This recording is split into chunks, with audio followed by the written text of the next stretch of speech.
روزے کی حالت میں بال اور ناخن کا کاٹنا یہ کیسا ہے؟ پوری تفصیل، مطلب کہ ایک ایک جز آپ کے سامنے ابھی بیان کروں گا انشاءاللہ۔ سب سے پہلی بات، آپ کے مسائل اور ان کا حل جلد نمبر 4 صفحہ نمبر 585 پہ کچھ باتیں ملیں گی۔ پہلی بات، ناخن کاٹنے کے بارے میں، چاہے آپ ہاتھ کے ناخن کاٹیں یا پیر کے ناخن کاٹیں، روزے کی حالت میں ناخن کا کاٹنا بلا کراہت جائز ہے۔ کوئی حرج نہیں، کوئی قباحت نہیں، آپ کے روزے میں کوئی فرق نہیں پڑے گا، آپ بالکل ناخن کاٹ سکتے ہیں، چاہے وہ مرد ہو یا چاہے عورت ہو۔ مردوں کے لیے سر کے بال کا کاٹنا کوئی حرج نہیں، بالکل ٹکلا ہو جانا، سر کے بال بالکل غائب کر دیا تب بھی کوئی حرج نہیں، روزے میں کوئی فرق نہیں پڑے گا۔ سر کے بال کی بات بتا رہا ہوں۔ اس کے بعد داڑھی میں ذرا تفصیل ہے۔ اگر ایک مشت آپ کی داڑھی ہو گئی ہے، ایک مشت سے جو زائد بال ہیں آپ ان کو کاٹ رہے ہیں، کوئی حرج نہیں، کوئی قباحت نہیں ہے۔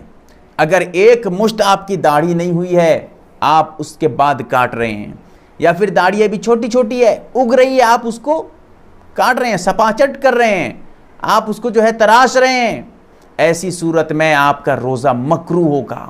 کیوں؟ اس لیے کہ داڑھی کا ایک مشت سے کم کر دینا یا داڑھی اگنے کے بعد اس کو چھیل دینا، تراش دینا، یہ گناہ ہے۔ روزے کی حالت میں گناہ کا کرنا یہ روزے کو مکروہ کر دیتا ہے، اسی لیے یہ مکروہ ہوگا، لیکن روزہ نہیں ٹوٹے گا، اس سے بھی روزہ نہیں ٹوٹے گا، روزے کے جہاں تک ٹوٹنے کی بات ہے، لیکن مکروہ ضرور ہو جائے گا، وہ بھی سخت مکروہ ہو جائے گا۔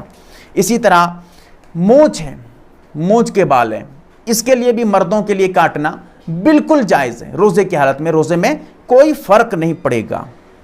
اس کے ساتھ بغل کے بال ہیں، مردوں کے لیے ہوں یا عورتوں کے لیے، روزے کی حالت میں کاٹنا بالکل جائز ہے، کوئی حرج نہیں، کوئی قباحت نہیں ہے۔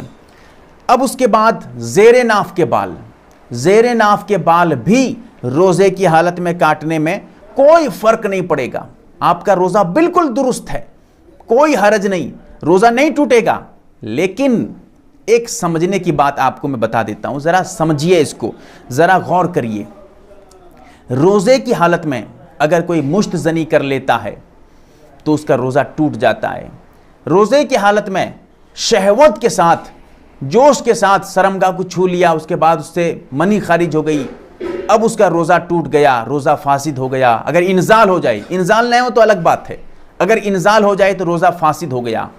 اب جو روزے کی حالت میں زیر ناف کے بال، شرمگاہ کے بال صاف کریں گے، ہو سکتا ہے کہ شہوت بھڑک جائے، اس سے جو ہے آدمی گناہ کی طرف ملوث ہو جائے، یا ہو سکتا ہے کہ ہاتھ لگنے کی وجہ سے جو ہے انزال ہو جائے، شہوت کے ساتھ انزال ہو جائے، اس سے روزہ اس کا ٹوٹ جائے گا۔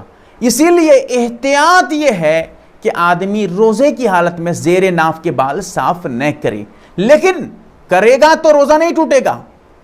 اگر انزال ہو ایک الگ بات ہے، وہ تو احتیاط کی بات میں بتا رہا ہوں، لیکن اگر کوئی اس طرح صاف کرتا ہے یا کرتی ہے، اس سے روزے میں کوئی فرق نہیں پڑے گا۔ بہتر یہ ہے کہ آدمی رات میں صاف کر لے رمضان میں، کیونکہ وجہ میں بتا چکا ہوں میں کیوں بول رہا ہوں، اس کو سمجھیے گا ذرا، بہت بہت گہری بات ہے یہ۔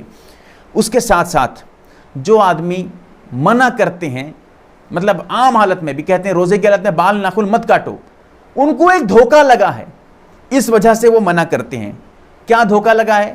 وہ یہ کہتے ہیں جسم کے ایک ایک جز کا روزہ ہوتا ہے، بال کے بھی روزے ہوتے ہیں، ناخن کے بھی روزے ہوتے ہیں، اب ان کو ہم کاٹ دیں گے تو بہتر نہیں ہے، کیونکہ ایک ایک جز میں روزہ ہے ہمارا۔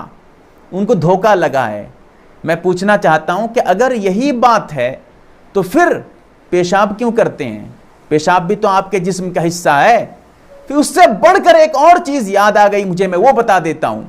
اللہ کے رسول صلی اللہ علیہ وسلم روزے کی حالت میں پچھنا لگایا کرتے تھے، خون جو حجامت کا جو حجامہ جس کو کہتے ہیں، خون نکالنا، پچھنا لگا کر بیماری کا خون نکالنا، اللہ کے رسول روزے کی حالت میں لگایا کرتے تھے، اس سے خون نکالتے تھے۔